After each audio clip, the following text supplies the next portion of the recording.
A Bíblia. Todo mundo já ouviu falar, né? Mas como ela é organizada de verdade? Nesta análise rápida, a gente vai entender a definição, a estrutura e qual é a mensagem que conecta tudo isso, com base no nosso material de hoje. Então, para começar, vamos direto à pergunta mais básica de todas, que vai guiar o nosso papo. Afinal, o que é a Bíblia? Olha, segundo a perspectiva do material que a gente está usando, a resposta é bem direta. A Bíblia é apresentada como a palavra de Deus. Simples assim. A revelação dele para a humanidade.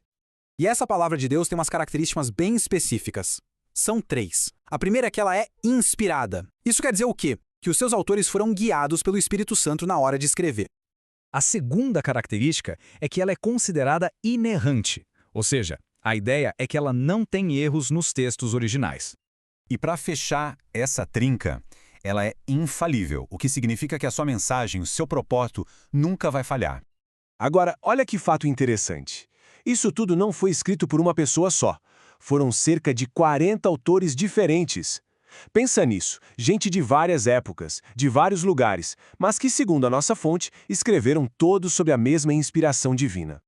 Tá, mas como é que os textos de 40 pessoas diferentes se juntam? A melhor forma de imaginar a Bíblia não é como um livro, mas como uma biblioteca inteira, sabe? Tudo organizadinho dentro de uma capa só. E essa biblioteca tem duas grandes partes, que a maioria das pessoas já ouviu falar. Que são o Antigo Testamento, com 39 livros, e o Novo Testamento, que tem mais 27.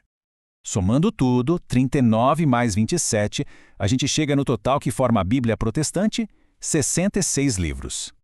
E essa coleção não está bagunçada não. Os livros são agrupados pelo tipo de texto. No Antigo Testamento, por exemplo, a gente tem livros de lei, de história, poesia, profecia.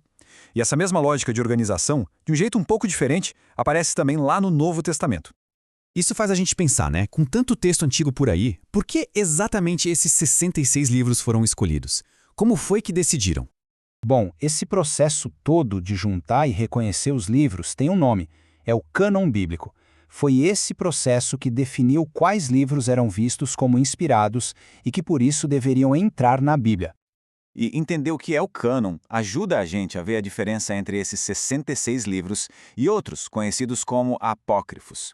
O material que a gente está usando descreve esses livros como não genuínos e diz que eles foram colocados na Bíblia Católica bem depois, lá no século XVI.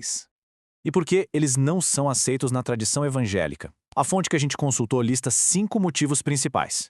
Alguns são históricos, eles foram adicionados muito tarde, foram rejeitados pelos judeus e pelos primeiros líderes da igreja. E também tem motivos teológicos, foram escritos numa época chamada de silêncio profético e, segundo a análise, contém contradições. Ok, então a gente tem 66 livros, 40 autores, 2 testamentos. Mas o que liga tudo isso? Qual é a mensagem principal?